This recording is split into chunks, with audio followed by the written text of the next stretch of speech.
اہل بیت کی زندگی کے 3 حصے ہیں. اب میں نے یہ سوچنا ہے کہ اہل بیت کی زندگی کا کون سا حصہ میرے لیے پریکٹیکل ہے.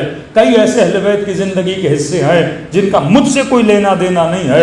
ان کا لینا دینا بھی علی سے ہے, ان کا لینا دینا بھی رسول سے ہے. مثلا رسول خدا نبی ہیں, اب ان کی خصوصیت ہے, میں نبی تو نہیں بن سکتا نا. مولا علی معصوم ہیں, یہ ان کی خصوصیت ہے, میں معصوم تو نہیں بن سکتا نا. اللہ نے ان کو علم لدنی عطا کیا ہے, اب علم لدنی سے میرا کوئی لینا دینا نہیں ہے, یہ ان کی خاصیت ہے. پہلا پہلو ان کے معجزات, ان کے مقامات. اب ان کے مقامات ان کے ہیں, ان سے میرا کوئی لینا دینا نہیں ہے. اب یہ نہیں کہ ان کے مقامات کو سن کے میں اس مقام پہ آ جاؤں, یہ امر محال ہے. میں معصوم نہیں بن سکتا, میں امام نہیں بن سکتا, میں صاحب وحی نہیں بن سکتا, میں صاحب کتاب نہیں بن سکتا. یہ وہ کچھ مخصوص چیزیں ہیں جو خدا نے اہل بیت کے لیے رکھی ہیں. دوسرا ان کی زندگی کا پہلو کون سا ہے؟ وہ پہلو یہ ہے کہ مثلا وہ کپڑے کون سے پہنتے تھے, کن سواریوں پہ بیٹھتے تھے, کن گھروں میں بیٹھتے تھے, گھروں کی بناوٹ کیسی تھی, جب کھانا کھاتے تھے تو پلیٹ میں کھانا کون سا ہوتا تھا. اس سے بھی میرا لینا دینا نہیں ہے, کیونکہ اس زمانے کی سواری اور تھی, اس زمانے کی سواری اور ہے. اس زمانے کے گھروں کی بناوٹ اور تھی,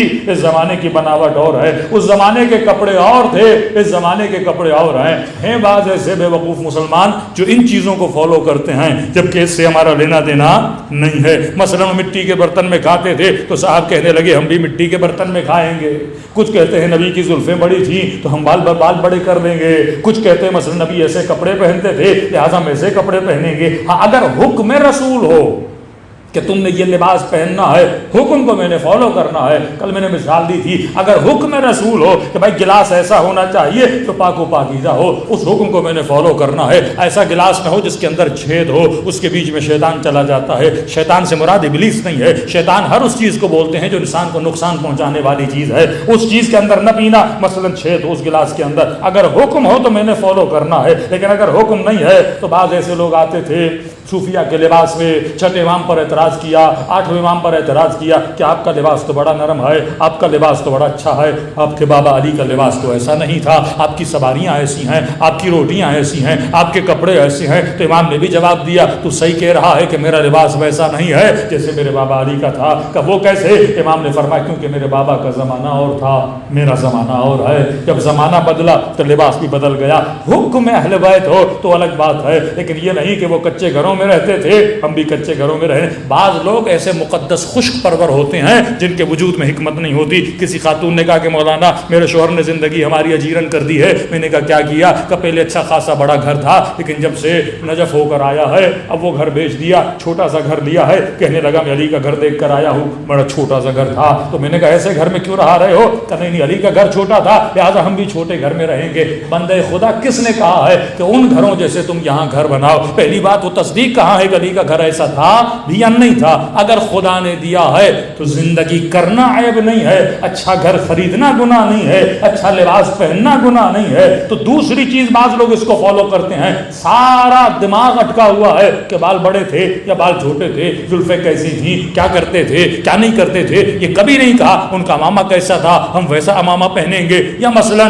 عرب سفید لباس بہت پہنا کرتے تھے, روایات میں بھی ہے کہ مستحب ہے. اب اس زمانے میں عرب کے معاشرے میں کیونکہ دھوپ بڑی شدید ہوتی تھی لہذا سفید لباس جو ہے گرمی کو باہر پھینکتا ہے اور ٹھنڈک لاتا ہے, سفید لباس پہنتے تھے, نازک لباس پہنتے تھے. اب کوئی کینیڈا میں رہنے والا, مائنس کی ڈگری میں رہنے والا کہے کہ نبی نازک لباس پہنتے تھے میں ویسا لباس پہن کر نکلوں گا, یہ خلاف حکمت ہے. تم نے اپنا زمانہ دیکھنا ہے. اب سارے لوگ مثلاً آج کے زمانے کے گلاسوں میں پانی پی رہے ہیں, آپ مٹی کا برتن لے کر آؤ. نہیں, نبی مٹی کے برتن میں پانی پیتے تھے. ہیں ایسے مسلمان پاکستان میں جو حکمت سے خالی ہے, جن کو پتہ ہی نہیں کہ ہم نے انبیاء کی زندگی کا کون سا حصہ فالو کرنا ہے. ارے برتنوں کی بات کرنی ہوتی تو خدا موسیٰ کے برتن نہ بتاتا, موسیٰ کی سواریاں نہ بتاتا, یوسف کے برتن نہ بتاتا, یوسف کے کپڑوں کا ذکر نہ کرتا. خدا کس چیز کا ذکر کر رہا ہے؟ وہ پہلو جس کا میری زندگی سے کوئی لینا دینا ہے.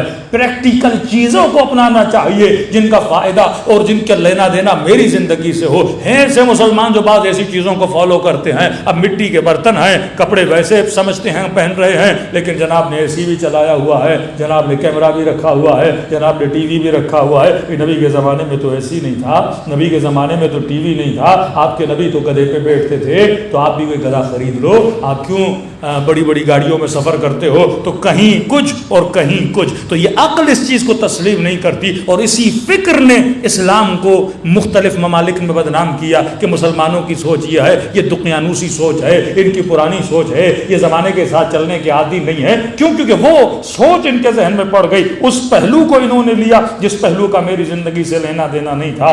تیسرا پہلو اہل بیت کی زندگی کا وہ اصول ہے جن کے تحت اہل بیت نے زندگی گزاری ہے. مثلاً کہا لباس پہنو لیکن لباس حیا ہونا چاہیے, لباس پہنو لباس عفت ہونا چاہیے. اب ایک اصول بتا دیا. اب کسی بھی کلچر کا لباس ہو, میں نے یہ پوائنٹ نوٹ کرنا ہے کہ اس لباس کے اندر حیا ہے کہ نہیں ہے, اس لباس کے اندر عفت ہے کہ نہیں ہے. کہ کھانا کھاؤ لیکن حلال کھاؤ, طیب کھاؤ, طاہر کھاؤ. اب رسول خدا نے تو کبھی بریانی تو نہیں کھائی ہوگی نا پاکستان والی, کبھی انہوں نے پاکستانی نہاری تو نہیں کھائی ہوگی نا. اب بولے رسول نے کبھی نہیں کھائی لہٰذا میں نہاری نہیں کھاؤں گا. انہوں نے اصول بتا دیا, کھانا جو بھی ہو حلال ہونا چاہیے, طیب ہونا چاہیے, طاہر ہونا چاہیے. اب تم حلال کھانا ڈھونڈو, طیب کھانا ڈھونڈو, طاہر کھانا ڈھونڈو. کسی بھی کلچر کا کھانا ہو, رزق پروردگار عالم کا ہے. کوئی بھی دانہ ہو زمین سے نکال تو خدا رہا ہے, بسم اللہ کر کے اللہ کا نام لے کے حلال حیوان کو ذبح کرو, حلال کمائی کے ذریعے سے اس چیز کو خریدو. اور طیب کا مطلب یہ ہے